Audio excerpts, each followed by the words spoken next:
University college London के researchers के एक नए जायजे के मुताबिक जो लोग ऐसे एयरपोर्ट्स के करीब रहायश पजीर होते हैं जहां टेक ऑफ और लैंडिंग के वक्त तियारों का बहुत ज़्यादा शोर होता है, उनमें दिल के दौरे और फालिज का खतरा बढ़ सकता है।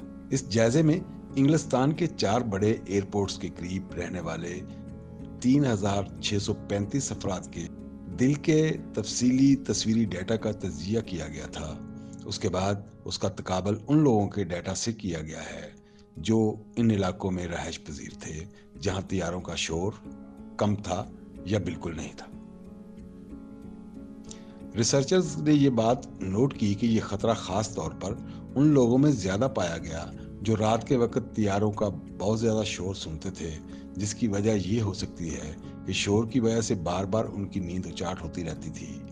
ऐसे इलाकों में जो लोग अपना ज्यादा वक्त घर पर गुजारते हैं उनमें भी दिल के इमराज का खतरा ज्यादा देखा गया है क्योंकि वो ज्यादा शोर सुनते हैं। रिसर्चर्स के मुताबिक जो लोग तियारों का शोर ज्यादा सुनते हैं उनके दिल की कारकर्दगी नाकस हो सकती है। उनमें हार्ट अटैक के अलावा फालज और खिलाफ मामूल धड़कन का खतरा बढ़ सकता है। अमेरिकन कॉलेज ऑफ कार्डियोलॉजी के जर्नल में शाया होने वाली जायजा रिपोर्ट में कहा गया है कि ऐसे लोगों के दिल की साख्त और कारकर्दगी उन लोगों के मुकाबले में जो शोर से बचने के लिए दूसरी जगह चले गए थे 10 से 20% ज्यादा खराब देखी गई।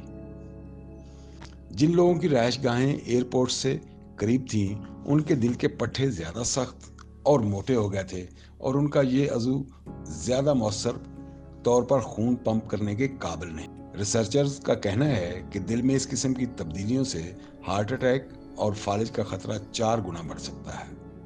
यूनिवर्सिटी कॉलेज लंदन के institute of cardio vascular science में सीनियर क्लिनिकल लेक्चरर डॉक्टर गेपी का ये कहना है कि हमारी तहकीक से ये बात मजीद साबित हो गई है कि तियारों के शोर से दिल की सेहत पर बुरा असर पड़ता है। मजमूई सेहत भी उससे